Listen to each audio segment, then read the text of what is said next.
Salve galera, tá no ar o Sunday. Você que está aí assistindo esse vídeo, você já quebrou algum osso, seja perna, braço, deve estar estranhando a minha pergunta. Mas eu estou te perguntando isso porque o santo de hoje começou a conversão dele a partir de uma perna quebrada. Quer saber quem é esse santo, celebrado no dia 31 de julho? Fica aí e confere a história dele com a gente.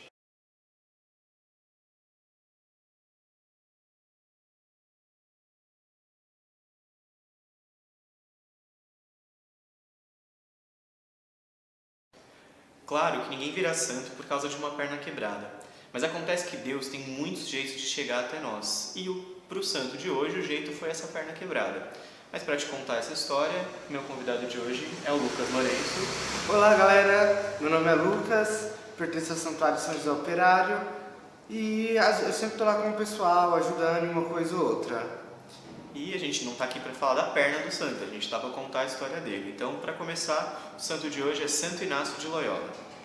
Santo Inácio de Loyola, ele vai nascer na região de Loyola, com o seu nome de batismo sendo Íñigo.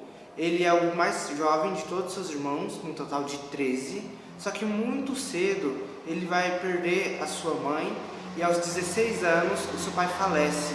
E a sua única opção então é ir morar com um parente que trabalha na tesouraria do rei. Santo Inácio cresceu então no meio da corte e da nobreza, levando uma vida de festas, de vaidades, e depois, com o passar do tempo, ele se decidiu pela carreira militar. E como todo bom militar, ele desejava fama, glória, ele desejava ser o melhor de todos. Então ele sempre ia às guerras. Em uma dessas batalhas em Pamplona, Deus resolve abrir as portas da conversão para ele. Em Pamplona, ele sofre um terrível acidente que acaba quebrando a sua perna e deixando ele de molho por um tempo. Claro, como a gente falou no começo, que não foi a perna quebrada que fez ele se converter, mas esse foi o caminho por meio do qual ele foi se abrindo para conhecer a vontade de Deus. Esse foi o pontapé inicial, para ele começar a conversão dele. Como ele estava de molho, não tinha muita coisa para fazer, ainda mais naquela época, ele decide aí ler um pouco. Dentro dessas leituras, ele acaba lendo um dos livros que é a Lenda Áurea, que vai contar a vida dos santos. E baseado nessas vidas, ele vê tamanhos exemplos tão simples que modificaram drasticamente o mundo. Por exemplo, São Francisco de Assis, que foi uma grande inspiração.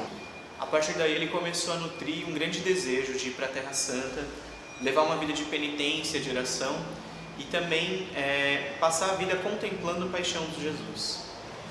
Como ele estava de molho, ao melhorar, a primeira coisa que ele faz é renunciar à sua vida como soldado, entregando a sua espada à Nossa Senhora do Monte Serrat.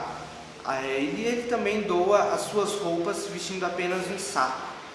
Porém, para ele poder continuar pregando e tudo, ele acaba estudando filosofia e teologia, porque ele foi até Jerusalém, mas não pôde ficar lá morando. Então, ao voltar, ele realiza seus estudos para poder pregar, vivendo apenas de esmola. E como todos os santos que ele tinha como inspiração, ele decide por fazer muitos jejuns. Isso inclui se abster de carne, vinhos e uma vida espiritual com diversos exercícios, como a missa diária e a liturgia das horas. Com o tempo, algumas pessoas começaram a seguir ele começou a ter seguidores, e entre esses primeiros companheiros dele estava um outro santo, São Francisco Xavier. E aí, com esses primeiros companheiros, ele funda a Companhia de Jesus, que a gente conhece como os Jesuítas, e é uma ordem que tem como lema o lema de vida do próprio Santo Inácio de Loyola, que era tudo para a maior glória de Deus. Eles vivem para fazer a caridade. O foco muito especial deles era a alfabetização, catequização. Então eles foram um grande instrumento para catequizar, em busca de almas, tanto que hoje o que é conhecida como Casa de Santa Marta foi na verdade uma casa que ele abriu para abrigar as prostitutas. E ele vai fundar diversos orfanatos e escolas.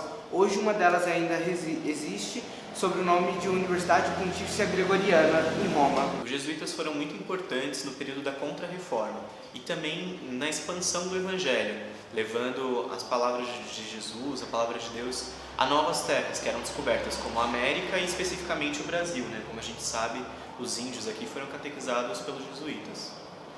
Um fato interessante sobre São Luís.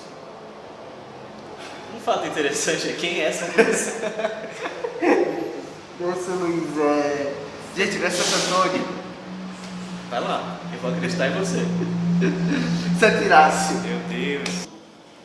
Santo Inácio, ele é justamente conhecido pela sua vida espiritual e pelos exercícios que ele vai desenvolver. Os exercícios espirituais, que são formas de você se avaliar a sua consciência para conseguir discernir aquilo que Deus quer para você. Justamente por conta disso, os retiros de silêncio recebem o nome de retiros inacianos. Exato.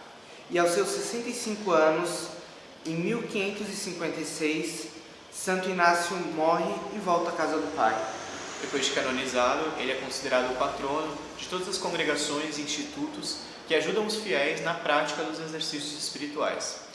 Então, que a vida de Santo Inácio sirva de exemplo para a gente e que a gente possa prestar atenção nesse detalhezinho, né? Foi lendo a vida dos santos que ele decidiu mudar a vida dele também. Então, que a gente coloque um propósito nisso de conhecer a vida dos santos, de conhecer formas de seguir a Jesus, formas de se tornar mais próximo dele e de avaliar também a nossa própria vida. Santo Inácio de Loyola, rogai por nós. Então é isso, esse foi o Sunday de hoje, esse foi o nosso santo de hoje. Então, talvez você não precise quebrar a perna, não precise quebrar o braço para ser santo, mas escute a voz de Deus, onde Ele te chamar e como Ele falar com você, esteja sempre atento. Lucas, muito obrigado pela sua participação. Valeu. Agradeço desde já o convite. Se gostou do vídeo, curte aqui embaixo, compartilha e comenta também. Exatamente, pode deixar nos comentários algum santo que você gostaria de conhecer. Algumas pessoas que já pediram alguns santos, a gente dá prioridade para tentar falar de um santo que é celebrado naquela semana. Mas a gente está guardando as sugestões para a gente poder falar também, tá bom? Então é isso, gente. Muito obrigado, continuem acompanhando e até a próxima. Tchau. Salve galera, tá no ar o Sunday. Você que está aí me assistindo, você já quebrou algum braço? Ah, não. Errado. Bem.